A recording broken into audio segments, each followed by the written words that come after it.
오늘은 어린이 주일입니다. 사실 이제 이 어린이 주일을 오늘날 이제 우리나라에서는 별로 그렇게 눈여겨보지 않는데 사실은 이게 좀 배경이 있습니다. 1850년대에 사실은 미국에서 가장 중요한 이슈 중에 하나가 어린이였습니다. 그때 당시 아주 그 어린이들을 집에서만 그냥 데리고 있는 그러한 상태. 특별히 크리스찬이라 할지라도 이 대부분이 교회에서 아니요 그냥 어린이들을 뭐 신앙적으로 이렇게 키운다 했지만은 제대로 애들을 신앙으로 키우지 못하는 그리고 교회 안에 단순히 애들이 교회 몸담고 있으면서 교회에서 그냥 세례주고 이러는 것으로만 애들이 충분하다 이렇게 생각을 했던 거예요. 1850년대 들어서 어린이들이 교회 안에서 세례를 받는다고 해서 자동적으로 구원을 받느냐 이런 이제 질문이 나오기 시작했어요. 대부분의 많은 사람들은 그 전에는 자동적으로 구원을 받는다고 생각했죠. 그러면서 세례만 딱 주면은 집에서는 뭐 애들 그렇게 주의 깊게 관리하지 않아도 된다. 그냥 내버려둬도 된다. 이런 식으로 방치하는 그런 현상들이 상당히 많이 있었습니다. 그래서 사실은 이제 교회 안에서 이 어린이들을 좀 더 소중히 여기고 저들을 좀 잘 돌보는 것이 무엇보다도 소중하지 않겠느냐라는 그런 운동이 일어나기 시작했어요. 그래서 이제 그 찰스 레오날드라는 사람이 목사님이신데 자기 교회에서 이제 이 어린이들을 위해서 특별한 좀 예배를 드리자. 그렇게 해서 이제 예배를 드리기 시작했고 유명한 교육자 중에 하나인 호레이스 부시넬이라는 사람이 있는데 그때 당시에 아주 부모님들에게 자녀들을 믿음으로 키우고 양육하는 데 있어서 우리가 정신 바짝 차려야 된다라고 외치면서 상당히 센세이션을 일으켰던 그러한 시대적인 상황 속에서 본래는 어린이 주일로 시작이 됐습니다. 우리는 이제 대한민국은 그 소파 방정환 선생이 어린이날을 먼저 두고 나중에 어린이 주일이 생긴 걸로 우리 생각하는데 본래는 어린이 주일이 먼저 생겼습니다. 미국에서 먼저 생기고 미국에서는 6월 달에 지키기 시작했어요. 6월 달에 어린이 주일을 이렇게 지켰는데 시간이 지나면서 미국은 지금도 6월 달에 하는데 한국에서는 이제 처음에는 6월 달로 지내다가 지금은 이제 5월 달로 이렇게 정해서 어린이 주일을 지내고 있습니다. 이 어린이 주일만이라도 우리가 자라는 다음 세대를 좀 생각하고 걔네들을 우리가 참 믿음으로 잘 키우고 있는가 한번 돌아보고 애들에게 어떻게 해주는 것이 좋을 것인가 이런 것들을 한번 피차 생각해보는 오늘날에는 이제 단순히 어린뿐만 아니라 청소년과 또 우리 젊은이들까지도 다 포함해서 저들을 어떻게 좀 도울 것인가 이런 것들을 이제 깊이 생각하는 그러한 시간들로 우리가 일반적으로 이제 어린이 주일을 생각하게. 오늘 이제 이 말씀을 통해서 예수님께서 어린이들과 대면하는 모습을 보게 되는데 이 말씀이 우리에게 주시는 음성을 들었으면 좋겠다 싶습니다. 오늘 성경에 보면은 사실은 흔치 않는 모습이 하나 있습니다. 예수님이 어린이를 마주하는 장면입니다. 여기에 근데 예수님께서 어린이를 어떻게 대하고 있는지 또 어떻게 여기고 있는지 이렇게 보여주시고 우리가 어떻게 어린이나 자라난 다음 세대를 돌보아야 될지를 잘 이야기를 해주고 있습니다. 여러분이 가지고 있는 그 주보에 우리 어린이들 한번 찾아보세요. 어린이 청소년들 두 번째 장에 보면은 다음 세대를 향한 예수님의 마음 해가지고 거기에 이제 1번, 2번 이렇게 내용이 적혀 있어요. 내용이 쭉 적혀 있는데 2번 내용을 보시면은 이제 오늘 성경에 어떤 내용이 있는지를 쭉 이야기를 하고 있습니다. 먼저 뭐라고 이야기합니까? 예수님은 어린이를 환영했다. 오늘 성경에 보면은 13절에 사람들이 예수님께 이 아이들을 데리고 옵니다. 이유는 사람들이 자기 아이들을 만져주기를 바랬다. 이렇게 이야기를 하고 있습니다. 이걸 보면 이제 예나 지금이나 사실은 이제 우리의 자녀들이 좀 더 잘 알려진 사람들, 유명한 사람들 이렇게 좀 더 뭔가 복을 빌어줄 수 있는 사람들에게 데리고 가서 좀 복을 받도록 그렇게 하는 것이 일반적인 문화 중에 하나가 아니었는가라는 것을 금방 느낄 수 있죠.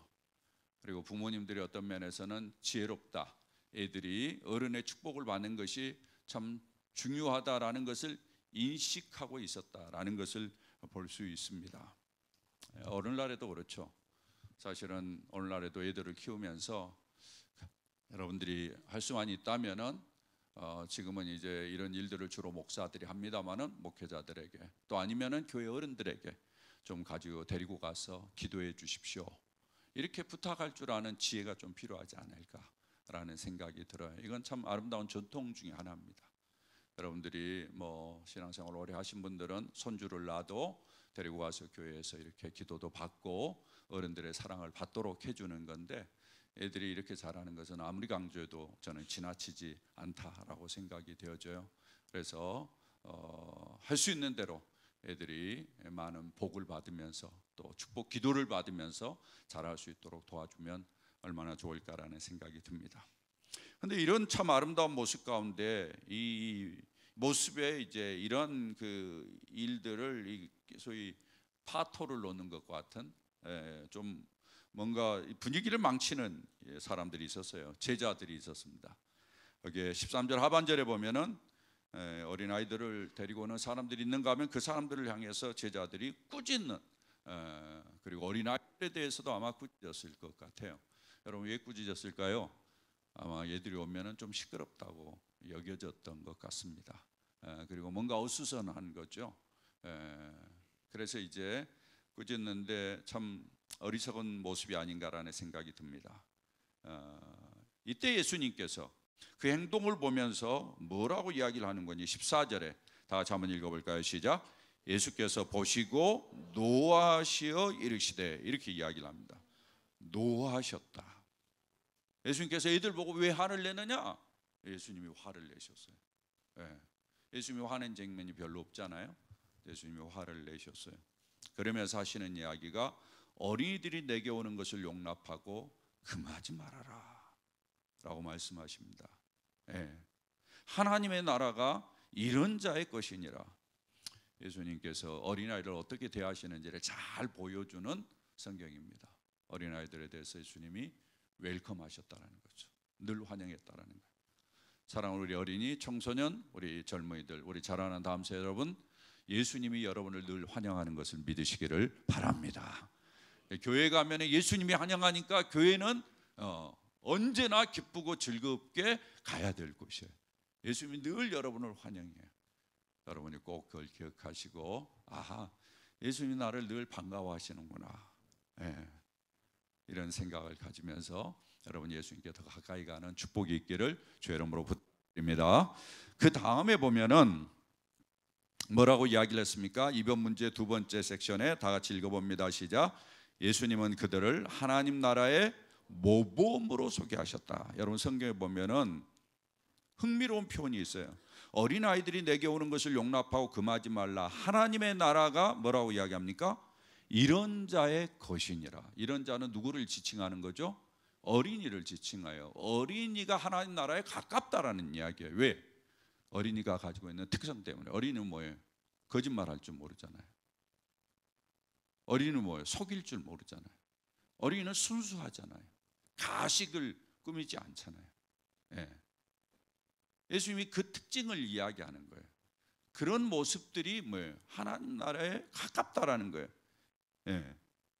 그러니까 하나님 나라에 들어갈, 구원받아서 결국은 우리가 이제 어쩌면 이 세상을 떠나서 하나님 나라에 들어가게 될 텐데, 하나님 나라에 들어가는 중요한 자격을 갖춘, 중요한 모습을 갖춘 대상으로 이 어린이를 소개하고 있다라는 사실을 우리가 좀 주목할 필요가 있습니다. 그러니까 어린이처럼 순수하고 소박하고 말하는 대로 순종하고 잘 듣고. 말하는 대로 잘 듣나? 여러분들이 말한 대로 잘 들어? 아니야? 아니면 그러면 안 되는데. 말하는 대로 잘 듣고 순종 잘하는, 그게 이제 어린이의 특징이거든요. 그런 모습을 갖추는 사람이 하나님 나라에 합당한데, 어린이를 그 모범으로 사용하고 있다라는 사실이 오늘 성경에서 예수님께서 보여준 특별한 모습 중에 하나입니다. 그 다음에 보십시오. 뭐라고 이야기합니까? 예수님은 어린아이를 어떻게 하셨다? 축복하셨다. 16절에 보면은 이렇게 이야기합니다. 이 어린아이들을 안고 그들 위에 안수하시고 어떻게 하셨다? 축복하셨다. 자, 안았다라는 말을 저는 성경을 보면서 참 이런 표현을 보면은 참 그 정이 가요. 정감이 가요. 예수님이 안아주신 장면 한번 생각해 보십시오. 여러분 언제 안습니까? 안을 때 기분은 어떠세요? 예수님이 애들을 안았을 때 예수님의 마음이 어땠을까? 저는 교회에 오면서 우리 애들 자주 안잖아요. 제가 잘 모르세요? 제가 우리 애들 자주 안아요. 자주 안는데 제가 이제 안는 이유 중에 하나는 저의 따뜻한 마음을 애들에게 전해주기 위해서 그래요. 사실은 제 마음을, 제 중심을 애들에게. 애들이 그리고 교회 안에서 참 이렇게 소중히 받고 여김을 받고 교회 안에 오면은 나를 좋아하고 존중히 여기는 사람이 있더라라는 것을 이해하도록 하기 위해서 제가 일부러 안아줘요. 애들을 가능한 한 안습니다. 이제 커지니까 애들 안기가 상당히 두렵기도 하고 애들이 커지니까 좀 조심스럽기도 하지만은 제 마음을 이렇게 전해주고 싶은 거예요. 예수님이 애들을 안았을 때 그런 마음이었을 거예요. 따뜻한 사랑을 주고 싶은 마음. 그 다음에 안수하셨다라는 이야기가 있어요. 성경에 이 안수하는 내용이 가끔 나와요. 이 안수가 왜 나오죠? 여러분 보통 성경에서 안수가 나오는 경우는 언제 그래요?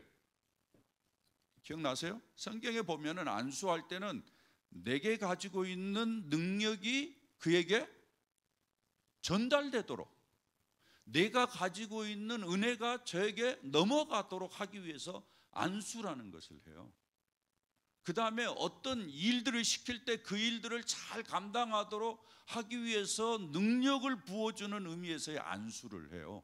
성경의 대부분의 안수의 케이스가 그렇습니다. 예수님이 안수하셨다는 이야기는 다른 말로 바꿔야겠네요. 예수님이 가지고 있는 능력과 은혜들을 전부 애들에게 주는 거죠. 계속해서 애들에게 주면서 이런 능력으로 너희들이 이 땅을 살았으면 좋겠다. 예수님이 그러는 거예요.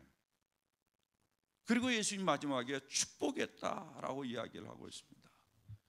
얘네들이 하나님 나라의 구성원으로 앞으로 살아갈 터인데 얘네들 가운데 하나님의 은혜가 계속 떠나지 않도록 축복했어요.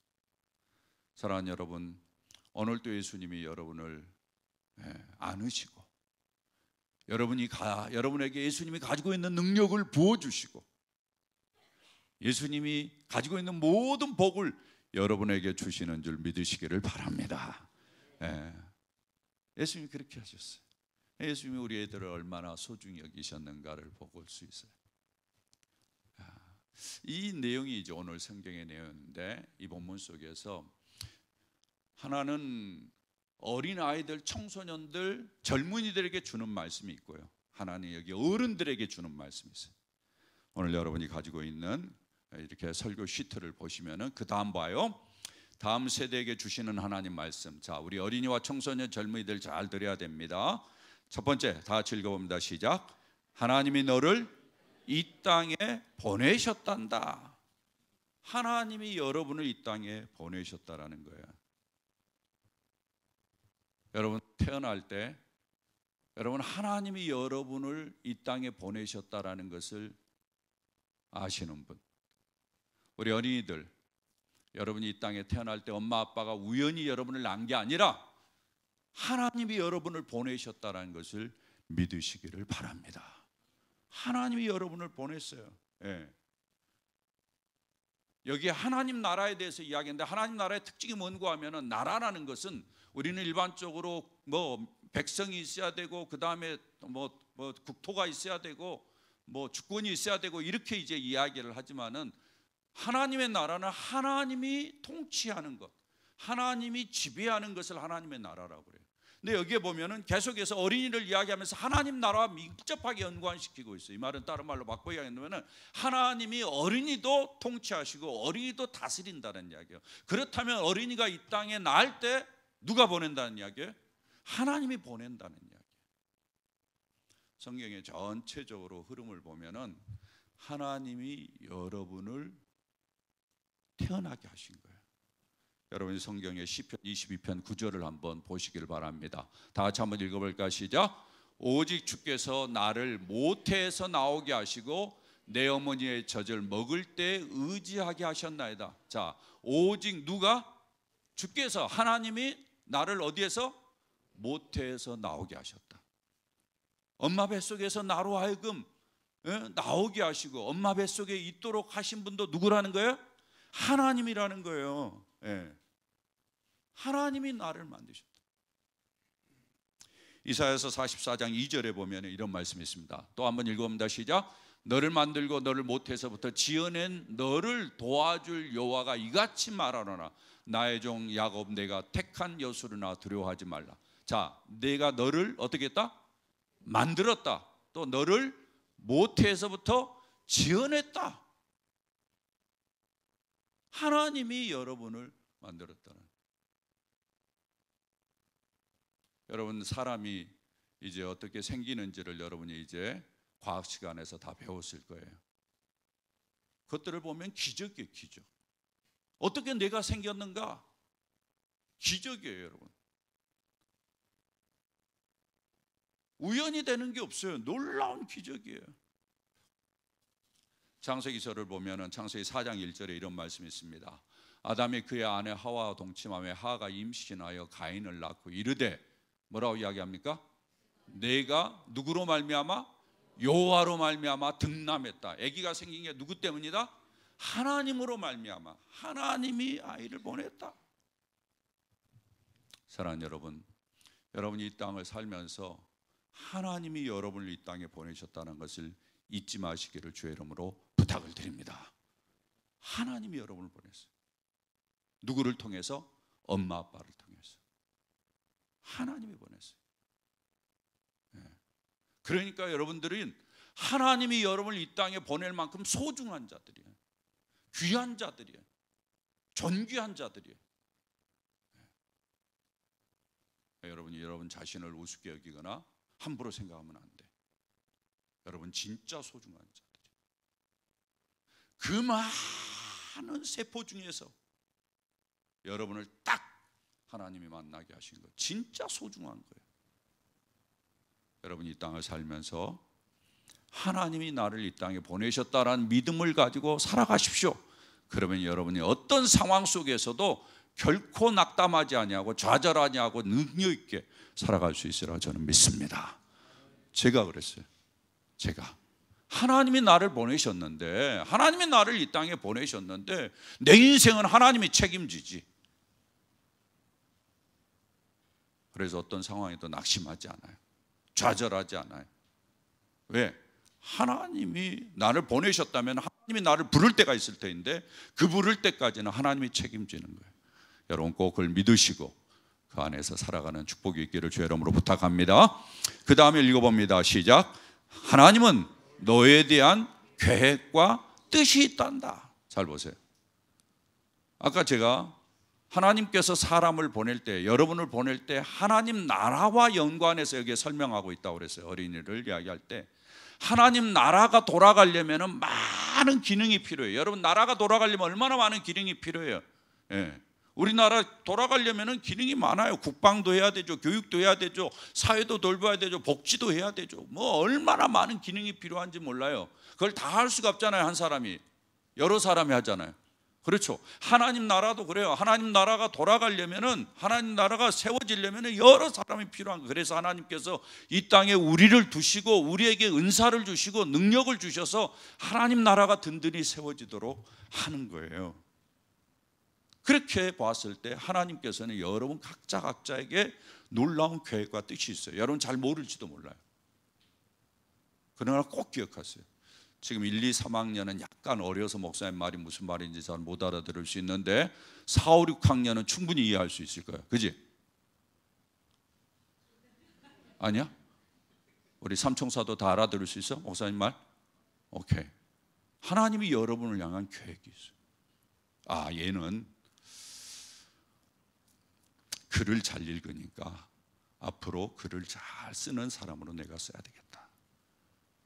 하나님이 그렇게 만드셨으니까 얘는 이공계를 잘하니까 이공계 쪽에서 연구를 계속 해가지고 좋은 이바지를 하도록 해야 되겠다. 얘는 인간관계를 잘 맺을 수 있는 사람으로 특별히 내가 이렇게 보냈으니까 앞으로 인간관계를 잘 할 수 있는 그런 영역에서 일할 수 있도록 내가 도와야 되겠다. 하나님이 계획이 있어요. 여러분 그걸 믿으시기를 바랍니다. 하나님 계획이 있어요. 여러분 잘 모르도. 근데 여러분도 이제 커가면서 어느 정도 알 수 있어요. 예. 그래서 그 분야에 여러분들이 최선을 다해야 돼요. 성경에 보면 하나님께서 사람을 보낼 때 그 사람에 대한 특별한 역할을 맡기신 것이 자주 보여요. 아담과 하와 이후로 성경에 유명하게 언급된 사람이 노아입니다. 노아에 대해서 창세기 6장 8절에 보면은 이렇게 이야기를 해요. 그러나 노아는 여호와께 뭐예요? 은혜를 입었더라. 어떤 은혜냐? 그를 통해서 방주를 짓게 만들고 죄악된 인간을 멸망하는 그런 상황에서 인류를 남기는 은혜를 그에게 허락한 거예요. 노아에게. 성경에 보면 또 아브라함이라는 사람이 나와요.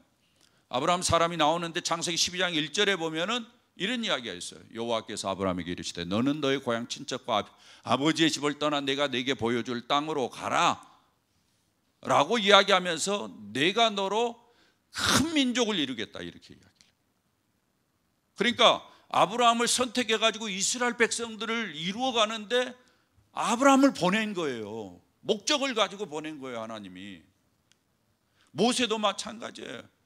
여러분이 출애굽기 3장에 보면은 뭐라고 이야기를 하는 거 아니? 모세에게 이제 가라 이스라엘 자손의 부르짖음이 내게 달하고 애굽 사람이 그들을 괴롭히는 학대를 내가 보았으니 이제 내가 너를 누구에게 보내며 바로에게 보낸다. 모세는 그 일을 위해서 보냄을 받은 거예요. 성경에 보면은 모든 사람들이 그냥 온 사람들이 없어요. 다 하나하나 하나님이 역할을 줘서 보냈어요. 여호수아도 마찬가지고요. 예. 우리가 잘 아는 사도 바울도 마찬가지입니다. 사도행전 9장 15절에 보면은 사도 바울이 이렇게 이야기를 해요. 주께서 이르시되 사도 바울에 대해서 뭐라고 이야기를 하는가 하면은 다 같이 한번 읽어볼까요? 시작. 가라 이 사람은 내 이름을 이방인과 임금들과 이스라엘 자손들에게 전하기 위하여 택한 나의 그릇이라. 뭐예요? 하나님이 선택했다는 거예요. 무슨 일을 위해서? 이방인들에게 예수님의 이름을 전하도록 하기 위해서. 어떤 사람도 이 땅에 목적 없이 오는 사람이 없어요. 사랑하는 여러분, 여러분이 이제 찾아 나가겠지만은 여러분을 향한 하나님의 계획이 있어요. 믿습니까? 예, 꼭 그렇게 믿고 내가 잘하는 것을 통해서 글을 연구를 한 사람은 글을 잘 연구를 하고 내 마음속에 내가 테이블에 앉아 있는 걸 좋아한다. 그러면 그런 사람은 뭘 해야 돼? 연구를 해야지. 연구를. 예, 나는 돌아다니는 걸 좋아한다. 그러면 그런 사람은 뭘 해야 돼? 예? 예, 사업을 해야지. 사업을. 예. 그런데 지금은 의자에 앉아 있는 걸 열심히 해야 돼. 왜냐하면은 공부를 해야 되니까. 공부는 해야 돼.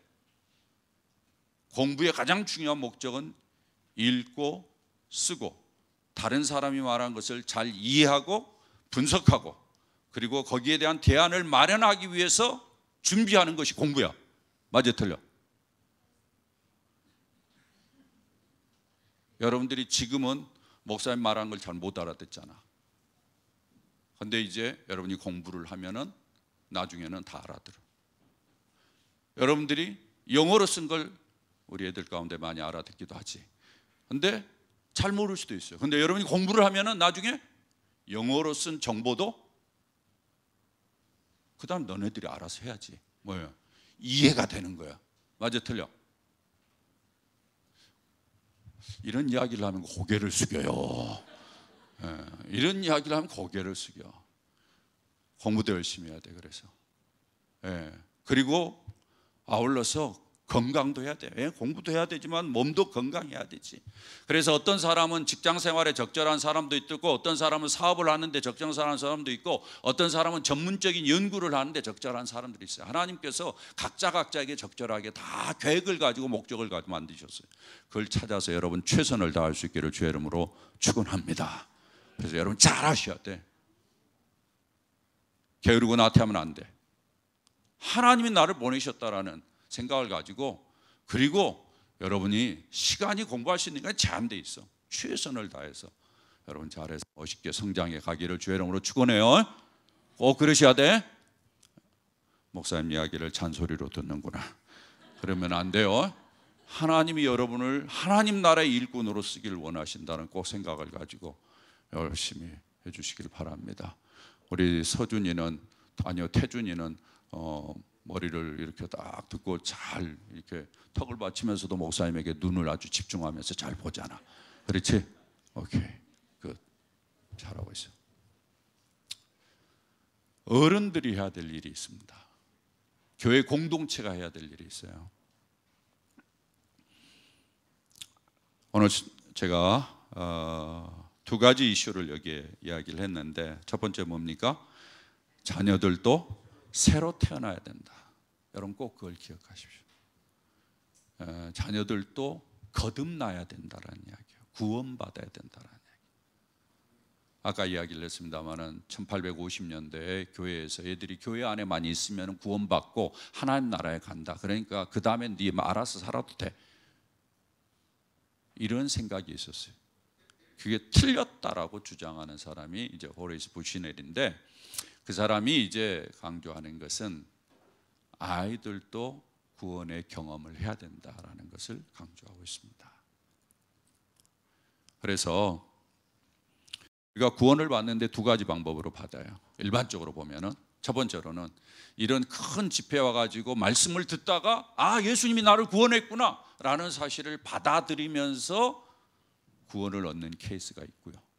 그 다음에 두 번째로는 집에서, 가정에서 그냥 뭐 특별한 경험도 없어요. 특별한 뭐 회개하고 뭐 이런 것, 예수님 믿겠다 이렇게 고백한 것도 없어요. 그냥 자연스럽게 부모님들이 삶으로 보여주는 모습을 보면서 예수를 믿어야 되는구나, 예수 믿는 사람은 저렇게 사는구나, 이걸 배우면서 터득해 가다가 나중에 내가 보니까 내가 예수님을 믿는 거고 내게 구원이 왔구나, 이렇게 깨닫는 케이스가 있어요. 두 가지 케이스가 있어요. 어떤 모양으로든지 여러분 예수 그리스도가 저들의 구원자고 저들이 예수님을 만나도록 도와주시기를 주의 이름으로 부탁합니다. 이게 가장 중요한 거예요. 여러분 얘들에게 뭐 물려주는 것보다 더 중요한 게 얘들이 하나님과의 만남이에요. 아무것도 없어도 하나님 만나면 인생을 알아요. 하나님 만나면 어떻게 살아야 될지를 알아요. 목표를 가져요. 비전을 가져요. 하나님 못 만나니까 방황하는 거예요, 애들이. 하나님을 만나야 돼. 저는 저의 인생을 두고 감히 말할 수 있어요, 제가. 만약에 어려운 환경에서 계속 하나님 모르고 자랐다면 저는 환경을 탓하면서, 상황을 탓하면서 나에게는 왜 이렇게 됐나 이런 생각만 하면서 살았을지도 몰라요. 그러나 제가 하나님을 만나서 상황은 이렇지만은 하나님이 나를 보내신 데는 하나님의 계획과 뜻이 있다 라는 생각을 가지고 하나님의 뜻을 쫓아, 하나님이 나에게 맡겨주신 일을 쫓아서 열심히 하는 거예요. 최선을 다하는 거예요. 하나님을 만나셔야 됩니다. 하나님을. 사랑하는 여러분, 우리 애들이 어찌됐든지 예수 그리스도를 구주로 고백하고 하나님을 만나고 하나님과의 관계 속에서 자기 자신을 보면서 살아가도록 도와주는 역할을 잘 감당할 수 있기를 주의 이름으로 부탁합니다. 우리 어린이, 청소년, 젊은이들 여러분들 꼭 기억하십시오. 부모님을 통해서 하나님의 어떤 분인가를 발견하세요. 예수님이 어떤 분인가를 발견하세요. 그리고는 그 하나님, 그 예수님, 부모님이 섬겼던 그 예수님이 잊어버리지 말고 마음속에 잘 모시고 살면서 그분의 음성을 듣고 여러분이 인생을 사세요. 그러면은 여러분들은 소위 말해서 성공적인 인생을 살리라고 저는 믿습니다. 하나님과 함께 할 때 하나님이 여러분을 형통케 하셔요. 요셉이 그랬어요. 요셉이 마지막에 애굽의 총리가 됐잖아요. 애굽의 총리가 된 게 중요한 게 아니라 중요한 게 뭔가 하면은 요셉이 하나님과 함께함으로 그의 삶이 어디에다 형통했다라는 거예요. 형통. 그 형통이 석세스예요. 성공이에요. 성공.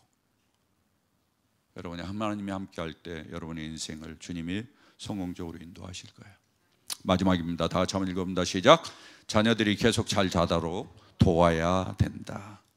사랑하는 여러분, 우리 애들이 계속 자라야 돼요. 여러분이나 저나 애들을 키우기 때문에 잘 알죠. 저도 이제 우리 아이들이 이제 나이가 많이 들었죠. 이제 우리 큰 아이는 40이 돼가네요. 아직 결혼 안 했어요.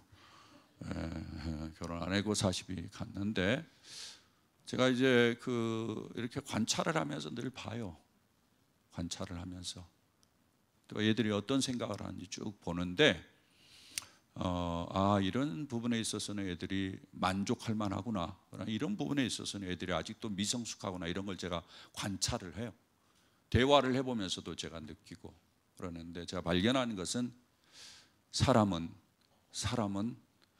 완벽한 때가 별로 없다라는 겁니다. 늘 부족하고 늘 연약하고. 그러니까 어린이는 더 연약하죠.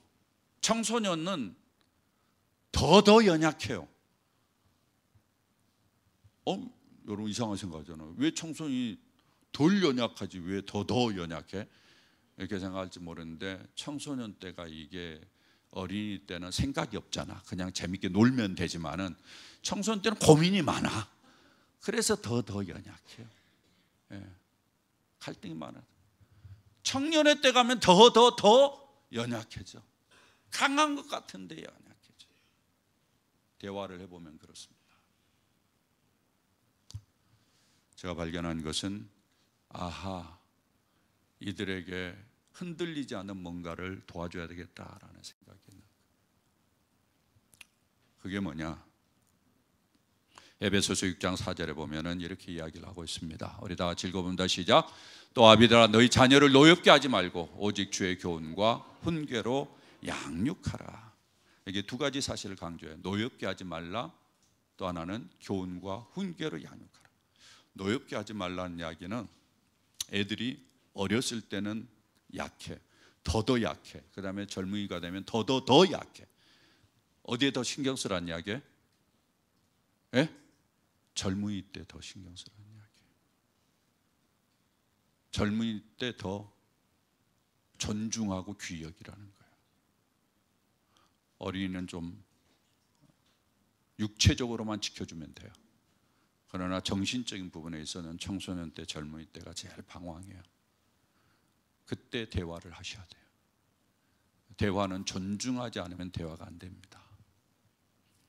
들어주지 않으면 대화가 안 되죠. 존중해야 경청이 가능해요. 여러분 존중하면서 들어주셔야 됩니다. 들어주셔야 돼요. 그게 가장 중요한 거예요. 지금 이 시대를 AI 시대라고 그러는데 AI 시대의 가장 중요한 덕목 중에 하나가 뭔가 하면 경청이라고 이야기를 해요. 여러분 들어보셨는지 모르겠어요. 왜? 모든 정보는 어디에서 나온다는 거야? AI에서 다 나올 수 있어요. 다 AI에서 정보를 얻을 수 있어요. 이 시대에 다른 데서 다 정보 취한다는 거죠. 그러면 사람과의 관계가 뭐냐 도대체?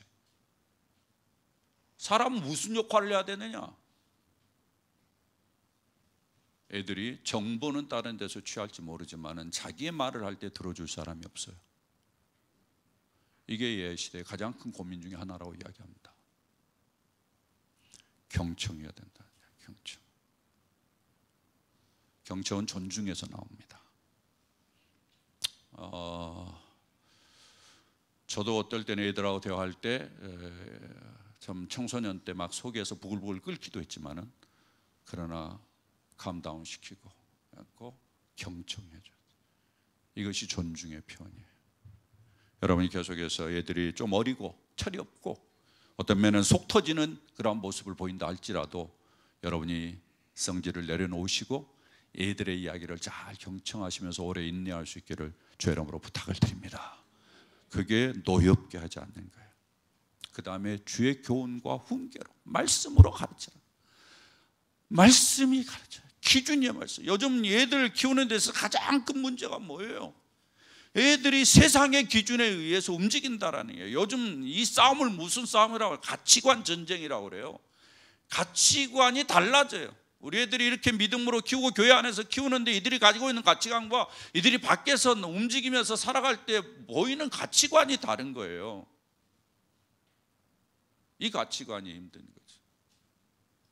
여러분, 이 가치관은 어디서 오느냐? 하나님의 말씀에서 오는 겁니다. 네. 그리고 가정에서 와요. Value begins at home이라는 말이 있어요. value, 가치관은 가정에서부터 시작합니다. 부모가 뭘 중요시 여기느냐에 따라서 애들의 가치관이 형성되는 거예요. 이런 것들을 통해서 우리가 뭐 처음부터 끝까지 다 할 수는 없지만 여러분의 마음속에 담고 하나하나 틈나는 대로 하나님의 말씀을 애들이 향하도록 도와주고, 야, 성경이 뭐라고 이야기했는지 보자. 하나님이 어떻게 생각할지 한번 생각해 보자. 네가 말하는 그 부분에 대해서 하나님 뭐라고 하실지 한번 생각해 보자. 하나님에게 집중하도록 그렇게 해서 우리 애들이 우리의 기쁨이요 자랑이로 잘 자랄 수 있도록 도와줄 줄 아는 우리 모두가 되었으면 좋겠습니다. 사람이 마지막까지 성공하는 사람 없다고 그랬어요. 다윗도 한때 성공했지만 실패합니다. 우리 아이들도 잘하는 것 같다가도 실패가 있어요. 우리가 그렇잖아요. 똑같아요. 계속해서 응원하고 격려하고 하나님의 말씀 앞에 세우면서 잘 도와서 이 시대적인 사명을 감당하는 멋있는 우리 애들로 키울 수 있었으면 좋겠습니다. 이런 은혜가 우리 모두에게 있기를 주의 이름으로 축원합니다. 우리 어린이들, 청소년들, 목사님이 무슨 말 했지? 너네들 뭐 하라고? 뭘 기억하라고? 하나도 기억이 안 나지. 그래, 목사님 다 알고 있어. 여러분들이 그래도 꼭 돌아가면 이거 딱 봐. 다시 이거 다시 보면서 꼭 기억하고 그렇게 해서 하나님 말씀대로 살아갈 수 있기를 바랍니다. 우리 함께 찬양하도록 그렇게 하겠습니다.